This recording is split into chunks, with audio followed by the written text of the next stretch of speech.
टाकलं होतं. सो तुम्ही बघू शकता समुद्राच्या पाण्याच्या मारामुळं आत आकार कसा झालेला आहे.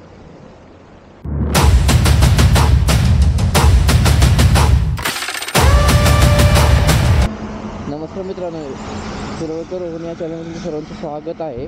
सो आज आहे 23 नोव्हेंबर.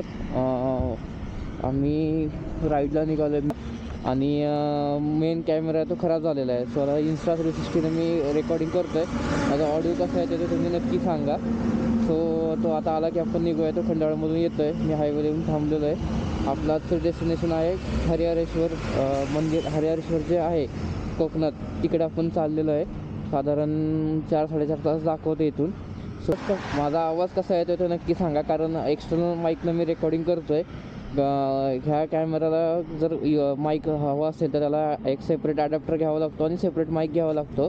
सो तो मी आता काही परचेस केलेला नाही. अचानक आमचं प्लॅनिंग झालेलं आहे. आत्ताचा हा व्हिडिओ आहे मी ॲक्च्युलीमध्ये 1 इयर नंतर टाकतो आहे, कारण मागच्या वर्षीसुद्धा मी बामणोली राईडला गेलो होतो. त्यानंतर मला व्हिडिओ टाकायला जमलं नाही थोडंसं मेडिकल कंडिशनमुळं. सो इथून पुढं परत कंटिन्यू व्लॉग्स होतील. कंटिन्युअसली माझे शॉर्ट्स वगैरे मी अपलोड करत असतो. तुम्ही माझ्या चॅनलला नक्की सबस्क्राईब करून घ्या. चॅनलची माझी ID डिस्प्ले येत असेल. आणि असेच आम्ही राईड्सला वगैरे जातो त्यावेळी इंस्टाग्रामला मी स्टोरी टाकत असतो की आम्ही चाललो आहे वगैरे म्हणून. आणि आम्ही राईड्सला गेल्यावर तिथं जे आम्ही फोटोज वगैरे काढतो, ते फोटोज आहेत ते आम्ही इंस्टाग्रामला टाकत असतो. म्हणजे मी तर माझी इंस्टाची ID सुद्धा डिस्प्लेला येत असेल. तुम्ही नक्की मला फॉलो करू शकता आणि असेच माझे व्हिडिओ बघण्यासाठी नक्की मला तुम्ही सबस्क्राईब करा. सो आत्ता आपण थांबलेलो आहे आणि भरपूर थंडी वाजते आज. एक 10-15 मिनटामध्ये येईल तो. आता आपण जे जाणार आहे ते भोर मार्गे जाणार आहे. इथून आपल्याला इथून एक 4 किलोमीटर गेले की शिंदेवाडी फाटा लागतो. तिथून आपल्याला तिथून आपल्याला भोरमध्ये जायला लागेल. भोरपासून वरंदा घाट करून पुढे आपल्याला महाड मार्गे पुढं जायचं आहे. पुढचा एक्झॅक्ट रूट कसा आहे ते आपण मॅप लावून जाणार आहे. साधारण सकाळचे 6:15 झालेले आहेत. आम्ही वरंदा घाटामध्ये पोहोचलेलो आहे आता जस्ट. समोर तुम्ही सनराईज बघू शकता आणि जे समोर जे पाणी दिसतं आहे हे सगळं नीरा नदीचं पाणी आहे. घाटचं काम चालू आहे त्यामुळे थोडासा रस्ता खराब आहे नॉर्मल. सो आता आम्हाला नाश्ता करायचा होता. आमचा दरवाजा हा पॉईंट आहे नाश्ता करायचा. बट ह्या टाईमला ते हॉटेल बंद दिसतं आहे. थोडंसं पुढं गेलो की परत थांबेन. तुम्ही पुढं बघू शकता की कसं फॉग आहे. पूर्ण मस्त वाटते. आज खूप दिवसांनी राईड करतो आहे. थोडंसं मध्ये प्रॉब्लेम असल्यामुळे म्हणजे मेडिकल इश्यू झाल्यामुळं थोडंसं राईड्स बंद होत्या. बट आता राईड्स परत सुरू होतील सगळ्या. बाकी तुम्ही सनराईज वगैरे बघू शकता कसं दिसतं आहे वगैरे. आणि माझा आवाज पण चांगला येत असेल कारण आता इथं सगळं शांतता आहे. समोर पूर्णपणे नीरा नदीचं बॅकवॉटर आहे. म्हणजे जस्ट आम्ही आता वरंदा घाटामध्ये थांबलेलो आहे. सकाळचे साधारण आता वाजलेले आहेत 7:59 झालेले आहेत. तुम्ही पुढं व्ह्यू बघू शकता पूर्ण धुक्यात आहे. म्हणजे पूर्ण धुकं आहे. खाली काय आहे ते नीट दिसणार पण नाही. सो जस्ट आता आम्ही निघतो आहे. तुम्ही पुढं बघू शकता डोंगराचा भाग कसा आहे. आणि या ठिकाणी फोटोज वगैरे आम्ही आता जस्ट काढलेले आहेत. ते फोटो तुम्हाला बघायला मिळतील माझ्या इंस्टाग्रामच्या ID वरती. तुम्ही इंस्टाग्रामची ID माझी डिस्प्लेवर येत असेल तर मोटो ब्लॉगर रोहन म्हणून तुम्ही मला नक्की फॉलो करू शकता इंस्टाग्रामला. सो आम्ही जस्ट आता निघालेलो आहे. साधारण आता वाजले आहेत 8:35 म्हणजे 8:30 होऊन गेलेले आहेत. आमच्या इथे जरा जास्त वेळ गेलेला आहे. सो जस्ट आता मी निघतो आहे. माझा आवाज कसा येतो आहे मला अंदाज नाही आहे कारण तर गाडी चालवतो ना, त्यामुळे वाऱ्याचा आवाज रेकॉर्ड होत असेल थोडा थोडा. सो जस्ट निघतो आता पुढे आम्ही.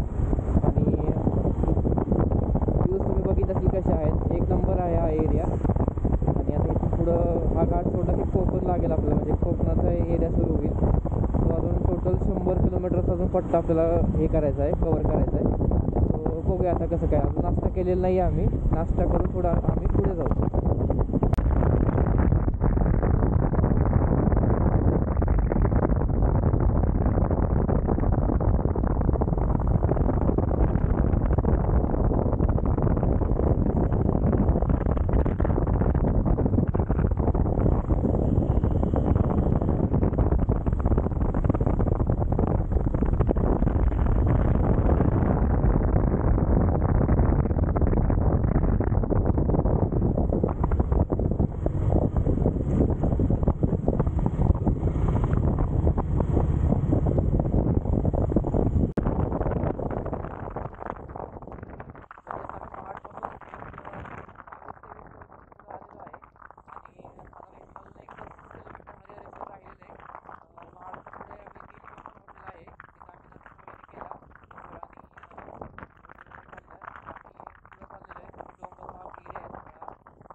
सावित्री नदी आहे, त्याचं खूप मोठं पात्र दिसतंय. आम्ही महाडचा नाश्ता वगैरे केला होता. So, बघूया आता काय सो आम्ही जस्ट थोडं थांबलेलो आहे आत्ता, जरा फोटोग्राफी पण करावी म्हणून थोडं थांबलो आहे. शेजारी जी दिसते ही आहे सावित्री नदी. तुम्ही समोर डोंगर वगैरे सगळं बघू शकता कसं आहे वगैरे. आणि हा रस्ता पूर्णपणे सामसूम आहे. सो अजून इथून 1 तास दाखवते आम्हाला जाण्यासाठी. आम्ही महाडच्या थोडं पुढे थांबलो होतो नाश्ता करायला, हॉटेल नीलकमल म्हणून. नाश्ता वगैरे करून निघालेले, साधारण 1 अर्धा तास झाला आम्हाला नाश्ता करून वगैरे. आणि ह्या आमच्या गाड्या.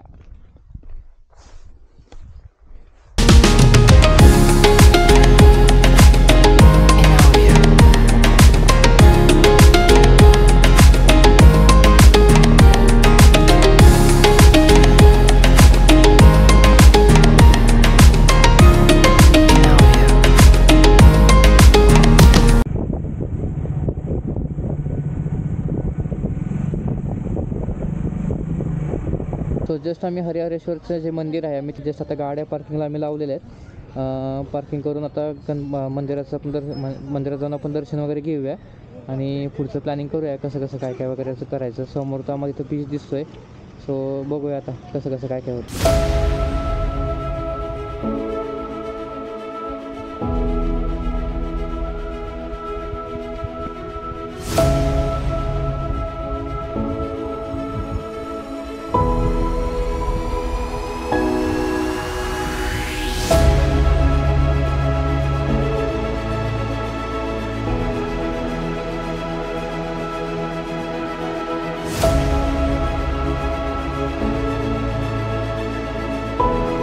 तुम्ही आता मागचे जे व्हिडिओ बघितले असतील, म्हणजे मागं मी आता टाकलं होतं. सो तुम्ही बघू शकता समुद्राच्या पाण्याच्या मारामुळं आत आकार कसा झालेला आहे. आणि ह्याला पूर्ण प्रदक्षिणा मारून झाला. आता आम्ही इकडून आलो होतो ह्या मार्गे, इकडून ह्या साईडनं. आता आम्ही ह्या मार्गे चाललो आहे. ह्या मार्गे डायरेक्ट आपण मंदिरामध्ये जाऊ शकतो. सो जस्ट आम्ही आता पोलादपूर हायवेला पोहोचलेलो आहे. आम्ही जाताना ॲक्च्युअली तो पण मार्ग बरोबर आहे, पण तो खूप नॅरो आहे आणि खूप बारका आहे. सो त्या मार्गे जाण्यापेक्षा जर तुम्ही कधी येणार असाल हरिहरेश्वरला तर लोणार मार्गे जायचं. लोणार मार्गे रस्ता 1 नंबर आहे. तुम्ही आता बघितलं असेलच. जाताना मगाशी थोडा रस्ता खराब होता, बट आता रस्ता म्हणजे आत्ताचा रस्ता चांगला निघाला. आता इथून हायवेने आम्ही सरळ पोलादपूरपर्यंत जाणार आहे आणि तिथून महाबळेश्वर मार्गे जाणार आहे. सो जस्ट आम्ही आता महाड सोडलेला आहे. आता आम्ही साधारण महाडपासून एक 10 किलोमीटर पुढं आलो असेल. सकाळी आम्ही येताना वरंदा घाटामार्गे आलो होतो, बट आत्ता आम्ही ॲक्च्युअलमध्ये वरंदा घाटच्या ऐवजी पोलादपूर मार्गे चाललो आहे. कारण वरंदा घाटचा रस्ता खराब होता, तुम्ही बघितला आहे व्हिडिओमध्ये आत्ता. आणि सोबत म्हणजे तिथं रेंजचा इश्यू येतो. सो त्यामुळं आणि रहदारी पण कमी असल्यामुळे आम्ही तिथे त्या मार्गे आम्ही जाणार नाही. शक्यतो इथनंच सरळ आपलं पोलादपूरमधून महाबळेश्वरमधून वाईला आणि वाईमधून डायरेक्ट NH4 लागून तिथून डायरेक्ट घरी जाऊ आम्ही. सो तुम्ही माझ्या ह्याच्या आधीचा रायगडचा व्हिडिओ बघितला असेल, त्यामध्ये सुद्धा आम्ही असंच केलं होतं. येताना वरंदा घाट मार्गे आलो होतो आणि रिटर्न जाताना आम्ही पोलादपूर मार्गे गेलो. त्यावेळी ह्या हायवेचं काम अजिबात नव्हतं झालं 5 वर्षापूर्वी. आता हायवे 1 नंबर आहे, त्यामुळे पटापट आम्ही जाऊ. सो तुम्हाला हा व्हिडिओ कसा वाटला तर नक्की सांगा. तसंच माझे असेच व्लॉग असतात कंटिन्युअसली. म्हणजे आता वर्षभर जरा गॅप पडला, बट कंटिन्युअसली माझे व्लॉग्स वगैरे असतात. आणि सोबत म्हणजे शॉर्ट्ससुद्धा मी अपलोड करत असतो कंटिन्युअसली. जरी व्लॉग नसेल तरी कंटिन्यूस शॉर्ट्स वगैरे अपलोड करत असतो. सो तुम्ही नक्की माझ्या चॅनलला सबस्क्राईब करू शकता. स्क्रीनवर माझी ID येत असेल. आणि इंस्टाग्रामला पण तुम्ही मला नक्की फॉलो करू शकता. द मोटो ब्लॉगर रोहन म्हणून इंस्टाग्रामची माझी ID आहे, स्क्रीनवर येत असेल. व्हिडिओ एंड करण्याचं कारण असं की पुढं दाखवण्यासारखं काय नाही आणि अंधार पडा तरी काय प्रॉब्लेम नाही. Insta360ची क्वालिटी चांगली आहे. वाटलं पुढं थांबलो तर मी करेन व्लॉग, नाहीतर इथं मी व्लॉग एंड करतो आहे. So bye bye.